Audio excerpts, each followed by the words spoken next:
YouTube channel is called For Your Business Information. All right, so today we're just going to talk about personal credit. The first thing that you want to do as far as repairing your personal credit is get a copy of your credit report, okay? I tell my clients that they can go to freecreditreport.com, especially like if you know that your credit is like pretty low. You don't really want to focus on the number per se. You just really want to start with getting those negative items removed from your report, okay? You can definitely go to FICO or you can use Experian, but those two you do have to pay for. So I kind of tell my clients, they can start using that kind of towards the end of the service, right? So the first step you want to do is go to freecreditreport.com, get a copy of your credit report, and on there they have categories.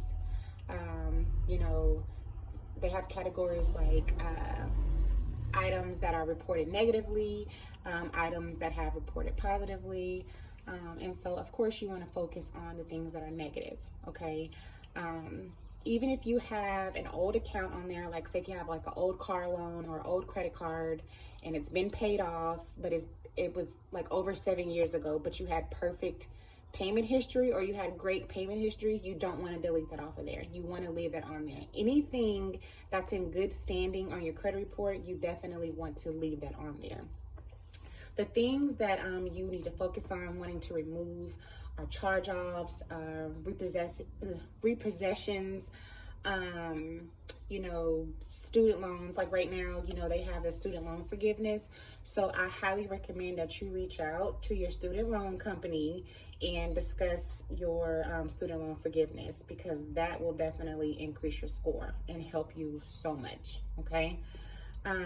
Also, another thing, you definitely want to remove the negative items from your report. That's going to help tremendously. And typically, depending on how bad your credit is or how good your credit is, it can take anywhere between 6 months to a year to really get it, where it needs to be. But for the most part, I'd say about 6 months. But like I said, it just really depends on how much stuff you have on your credit report, okay? Another thing that you want to look at is the inquiries that's on your credit report, okay? If you have a bunch of inquiries from a lot of credit card companies, it doesn't look good. It kind of yells desperation, like you don't have any money and you're just desperate to get a credit card. Even if that's not the case, this is just how lenders look at you, and so you definitely want to watch that. Also, if you do have any inquiries on your credit report that are over 2 years old, you can definitely dispute those for those to be removed from your report. And I almost guarantee if you pull your credit report, you're going to probably have some on there that is more than 2 years old. So you can definitely get those removed. Another thing that lenders look at if you're trying to purchase a home is a lot of different addresses and a lot of different phone numbers that's on your credit report, okay? So if you have a bunch of different addresses on your credit report, they look at it like as you're unstable, and that you move around a lot, and you're probably going to be hard to get a hold of, just like your phone number. You got a bunch of different numbers on there, and even though you're not a bad person, this is just how they look at you. Like I had one client who was in the military and they had so many addresses and so many phone numbers. When you're just looking at a credit report, you don't know that this person was in the military and just had to get bounced around. But when a lender is looking at it, they look like, you're unstable. So you definitely want to clean that up.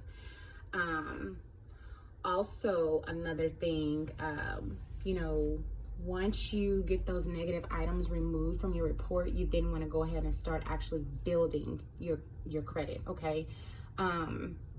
So a lot of people start off with a secure credit card, which is like a starter credit card, okay? And you can most likely get it from your bank, or you can go through Capital One. Capital One is a good company that you can use. I have my clients, go through Capital One. And their starter limit line is probably like $200. So if you do get approved for a secure credit card, your limit most likely will be $200, okay? And then as time goes on and you're making payments on time, you know, your balance will increase, okay? I know a lot of companies tell you guys, okay, well, if you get a credit card, don't spend no more than, we'll keep the credit card utilization rate at like at least 30%. No, you need to keep it at least 15%. Meaning if you have a $200 credit limit, you don't need to spend no more than about $40 on that card every month, okay? So if you have like a Netflix account, or if you have a Disney Plus or something like that, then you can definitely use it for that, or to get gas, but don't go past, you know, $40 or whatever. And just use it that one time and then go put it up. Don't even keep it in your wallet if you know that you're going to be tempted to spend it, okay? You have to discipline yourself, okay? Even if you do pay for a service, it's really 50% of your service provider and then 50% of you. So you have to basically do work, okay? Another thing that you can do as far as credit, if you know someone who has excellent credit and wouldn't mind making you an authorized user, you can definitely do that, and that will definitely bump your score, okay?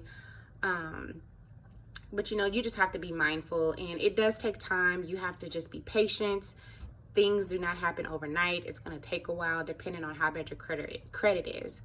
But you know, if you stick to it and you're consistent with it, like, it will work, okay? A lot of people also ask me, well, how can I get it removed? Like, what do I need to say? What needs to be on the letter? Okay, well, I do have dispute letters that are 100%, that they are attorney proofread, okay? So the letters that I personally use, they do work, okay? So if you need access to those letters, I'm more than happy to help provide that to you. Just reach out to me and let me know, okay? So that's it for this video. On the next video, I'll go ahead and discuss on actually how to build your credit. So stay tuned.